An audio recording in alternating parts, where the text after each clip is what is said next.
Hey guys, before we get into the show, I wanted to let you know about our new agency data brill.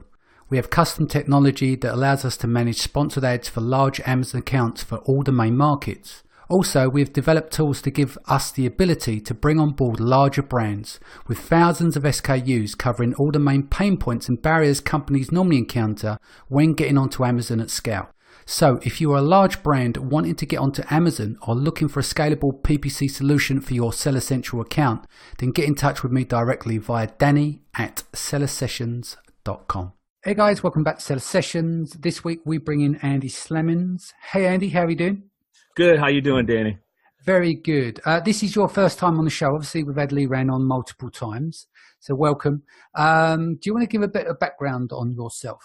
Sure. So I've been selling on Amazon for about 5 years. It started January 2013.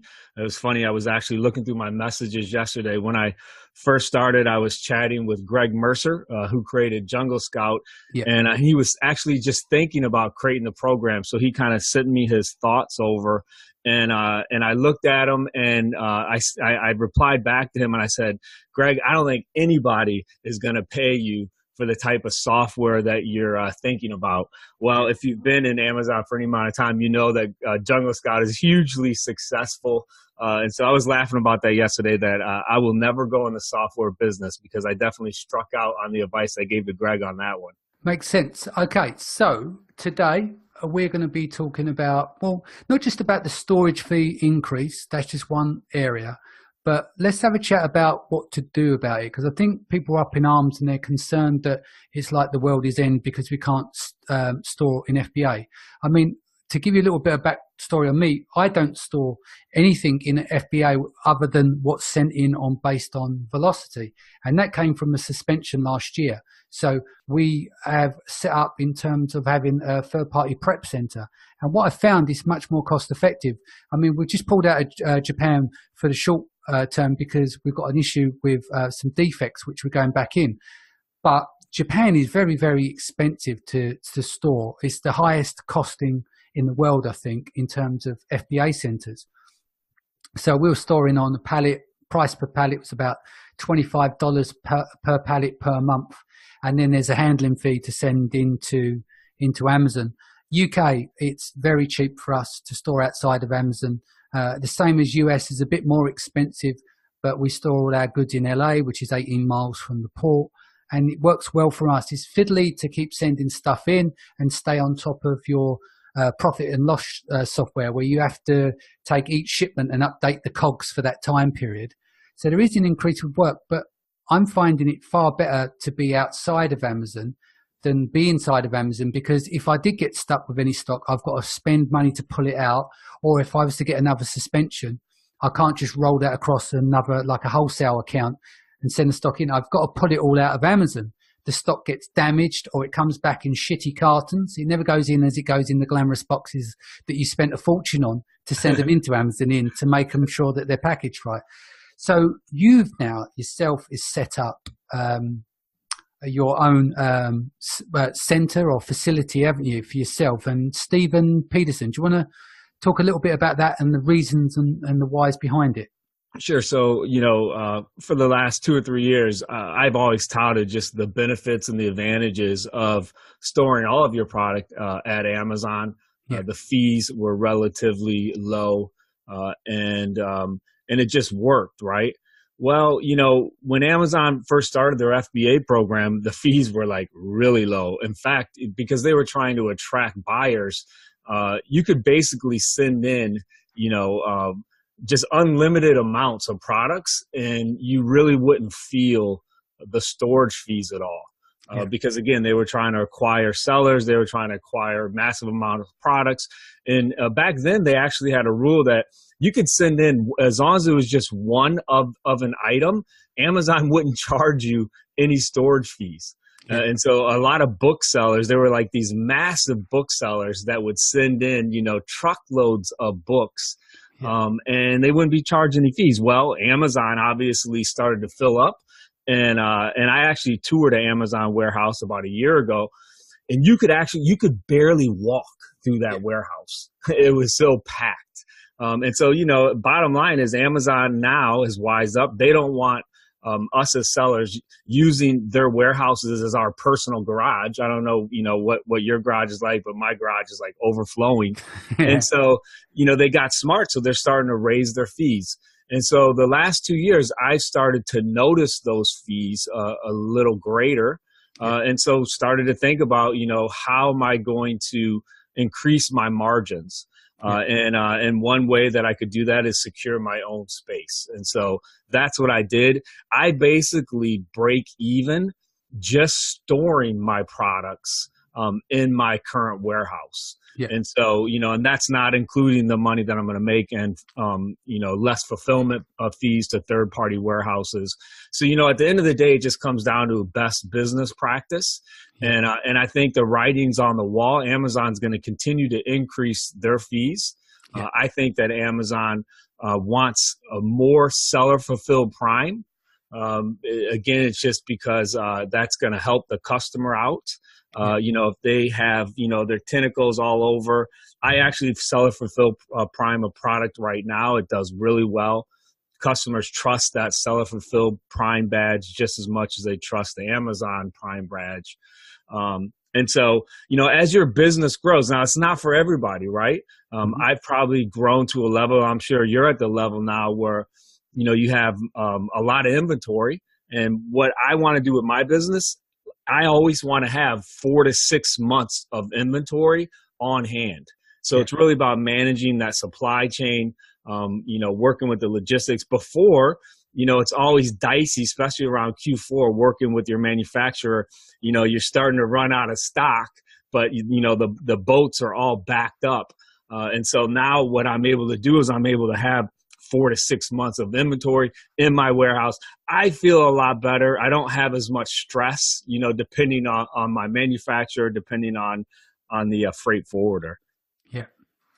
So what are you, you know, like, I know that you got the warehouses, and how are you measuring what you should send in, when you should send in, and how are you sending it? Are you sending in via the pallet, or are you doing loose carts and optimizing that way? What's your protocol?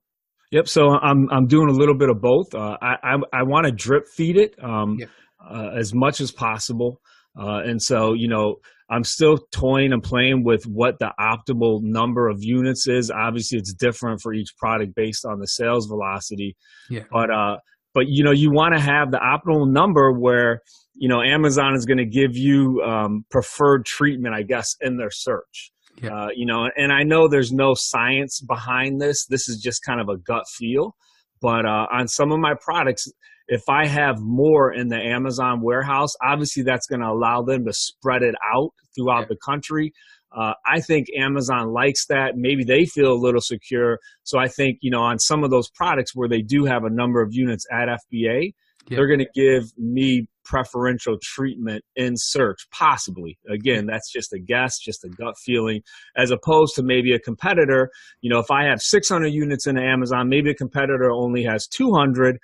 You know, if all things being equal in sales velocity, they're probably going to put me possibly, you know, in a little better place of search. Yeah, definitely. And one of the things I've juggled with this, which I found kind of difficult, because, you know, I got a third party, but you use your own, so you know what goes out the door when, and it's on your own steam. So I know that even when I reach out to my guys, everything's done within 24 hours, normally same day, depends on the time difference of the territory. But I found that you can buy, even with UPS sending in on loose carts, we actually now optimize all that. We've got a tool that we built in-house.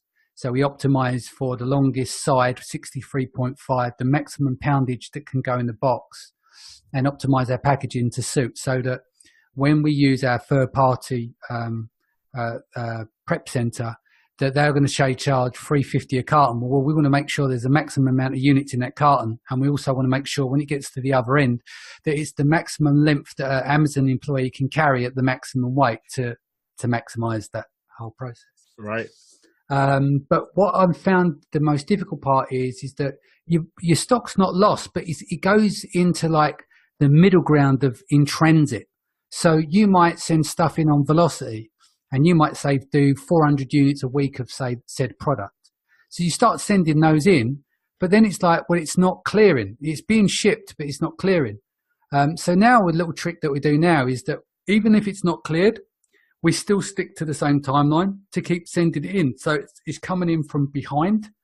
Does that make sense? So like you might have 400 that you think will clear in 3 days or 2 days, but that might take 6. So you've got whatever you got on hand as the sales are going down. You've got the 400 that you've just sent in, but it's now delayed 3 or 4 days. And then you've got the one that's coming in just behind it rather than waiting, because like you don't want to risk losing any rank. But as long as Amazon sees it, but I'm still trying to dice with the right timings of when it's accepted that it's at the warehouse, because they're getting spanked on the fees for stuff that's not on sale. It's getting that balance is quite tough. So any tips that you're using there? Yeah. So again, I'm probably not the most scientific person when it comes to logistics. You know, I'm learning as I go, especially we've only had the warehouse now for 2 months. And so prior to that, I would send in, 3,000 units at a time. Yeah. And that would be enough for, 2 to 3 months. I wouldn't have to worry about it again. Mm-hmm. And so, yeah, that's actually, it's something that I'm working through as well. Trying to figure out, I know what I have on hand in my warehouse, but I want to get to that right level where I'm just sending in, the exact amount that I need at FBA. Because obviously you don't want to send in too little where you run out of stock. Yeah. Or you don't want to send in too much where you're paying those unnecessary storage fees. Totally. Well, let's just go for, I've just pulled up the Amazon website here just to go through some of the bits on the storage fees, which I'll read out to you. So they're saying the monthly inventory storage fees as of April 1st, they're increased by 5 cents per cubic foot for standard size and oversized items, which it scales, it stacks, sorry, but 5 pence, 5 cents isn't massive, but it's still enough, isn't it? Long-term storage fees starting from September 15th, 2018. There's making an adjustment on there for the long-term storage fees, which looks like semi-annual February 15th to August 15th is 11.25 per cubic foot. That's items in fulfillment centers 181 to 365 days. If they're over that, it's 22.50 per cubic foot. September 15th, 2018. So that looks like 181 days to 365 is going to be $3.45. Then after that is $6.90. But I think the biggest thing here is obviously you want to make sure that you're selling through your stock. You want to kind of get rid of that for the best means as possible. You might use, say, this new, what is it called? The social media. Maybe get rid of stock through this new social media coupons, run ads to that, and maybe get, discount the stock to get shot of it.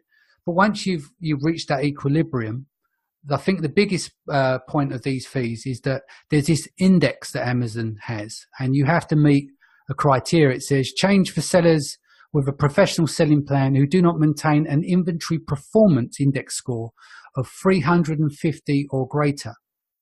Starting July 1st, 2018, storage limits will be evaluated every 3 months on a quarterly cycle. If your inventory performance index is less than 350 6 weeks before the start of the quarter, you'll be notified of your potential storage limits. So we already knew about storage limits, don't we, with our Amazon account? Like the first set of storage limits for oversight, I think, was 500 units of a new item. Yep. Little tricks that we used to do there is say, I'm sorry, we sent too much. It's already on the ocean. I've got 1,000 coming. Could you update it? And they get you up to 600, and you tickle them a bit more, and it's 700. But I think the biggest thing of all of this, of managing outside, is one, this is quite straightforward. If you find a prep center, negotiate the prices that are going to be suitable, look at historically on your long-term fees and stuff. But yeah, get that set up so it's stored outside. But I think the biggest measurement really is your index, because if you screw up the index there, then that's going to kill you for Q4, because it's all well and good sending in on velocity, but you do need to have your stock in there, don't you, for that period. So you need to look after the first 9 months of the year. Yeah, and from other sellers that I'm talking to that are starting to use third-party warehouses more, basically you can cut your storage fees in half. Yeah. By using a third party warehouse, they're going to charge per pallet Hmm. about half of what Amazon charges, for a pallet every month. Yeah.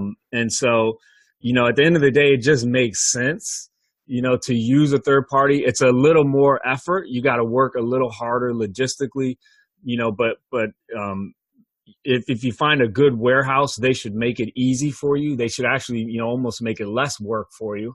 Yeah. And I know Liron actually uses a really good one in California. Hmm.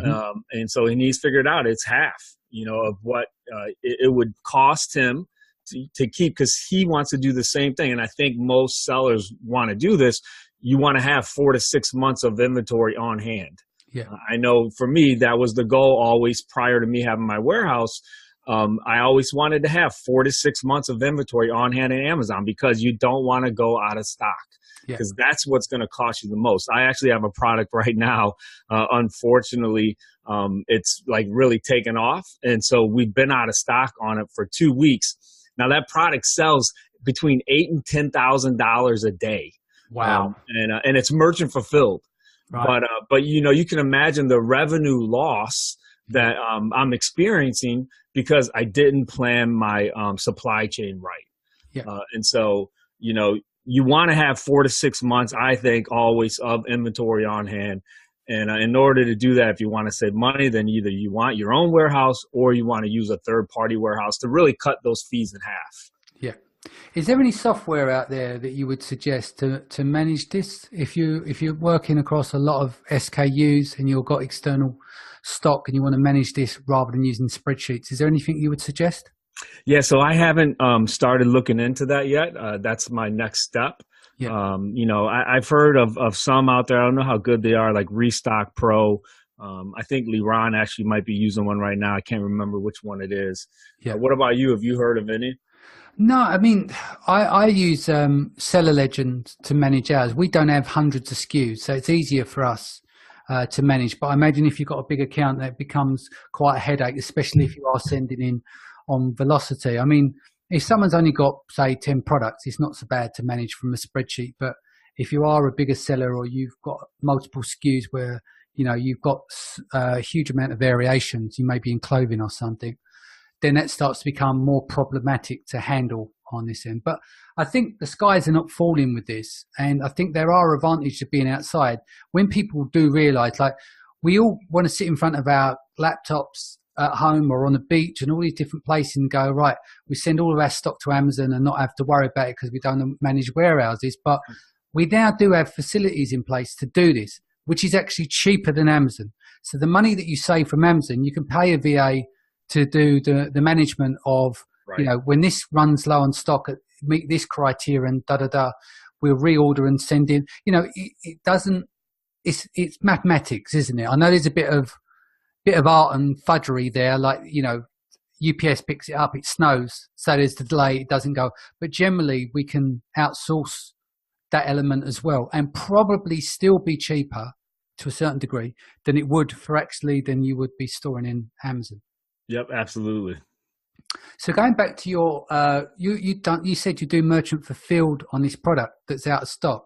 Mm-hmm. That's quite interesting because obviously, again, it's down to the bro science, as we like to call it. This whole thing about it needs to be FBA and you get preferential treatment in the search and stuff. You're doing 10,000 a day. It's not too bad, is it? That's not too shabby. Yeah, so it's a phenomenal product. We did over $1 million last year. We're on track this year to do over 2 million with it. Yeah.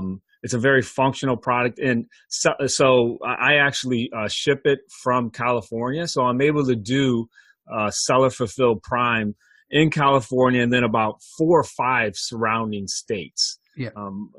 Of California, and customers, when they see that seller fulfilled Prime badge, it's the similar thing. They know they're going to get it in 2 days. And the great thing about that is I can use UPS Ground. It's an oversized product. And so I'm able to get it, to those places within 2 days just using UPS Ground. Right. So eventually I'll start fulfilling it from my warehouse as well, which is on the East Coast. So, where my warehouse is, I can actually reach 80% of the US population Yeah. Within 2 days. Yeah. So I'll be able to fulfill prime it to all the East Coast, locations as well, using UPS Ground, which the rates there are just ridiculously cheap. Mm-hmm. I have a UPS account. I don't use Amazon's shipping, and my account is actually, I get better rates than what Amazon gets. So the best thing about that, Dane, is I pay it on my credit card. So I got like a bazillion points. I can stay free for the rest of my life in hotels. Oh, so basically, I don't think many people are aware of this. So you're not sending in using UPS as Amazon's preferred partner, which most people would check because it's generally the cheapest. You've got your own account, which is even cheaper. Yes. Yeah. So you get your own UPS account. They're going to give you preferred better rates than what Amazon is going to give you, just clicking through on Seller Central. Nice tip. And so what's moving forward? What's happening with you now? Like you've set up with Stephen. How long has the warehouse been set up, and what are the gripes of having your own warehouse, etc.?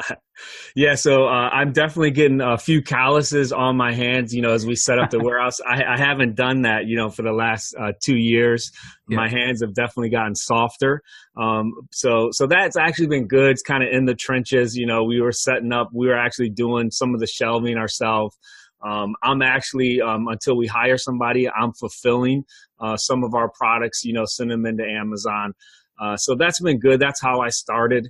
I started shipping stuff from my house. So kind of going back to the roots. I don't want to do it too long though, because, at the end of the day, my low back is a little, hurting a little bit. Yeah. You used to do retail. Did you used to do retail ARB, or is it, wholesale back in the day? Yeah. Yeah, that's definitely how I started, and got tired of that quickly. I'm not a shopper, and when I learned that I could have the buy box 100% of the time, I was done fighting, with other sellers, with that race to the bottom.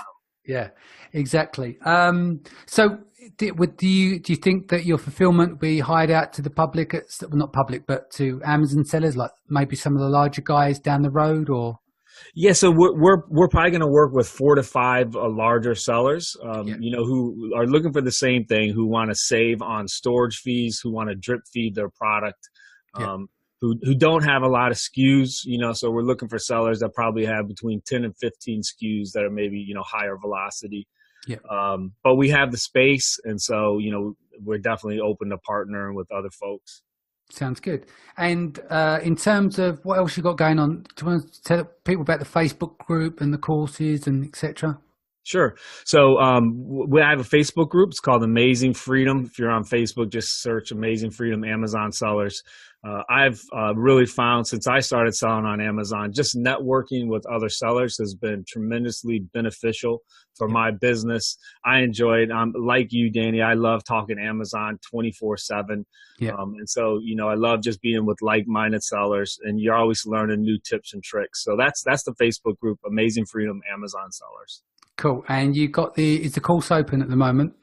Yeah, so I do a course with Leron Hirschkorn, as well as my nephew. His name is Nathan Slamans. It's not open at the moment. We'll probably open it back up in June. Yeah. So we enjoy that, again, just working with newer sellers. Cool. And what's the best way to reach you if people want to email you and ask questions, consultancy, that kind of thing? Yeah, so the best way is just on Facebook. Just send me a PM. You can just search Andy Slamans. I'll come up. I'll be the one with the bald head. And any questions or anything, just hit me up there. Sounds good. Okay, thanks for joining me today, Andy. Guys, thanks for joining us. If this is your first time, don't forget to hit the subscribe button, and we'll see you again soon. Take care. Thanks.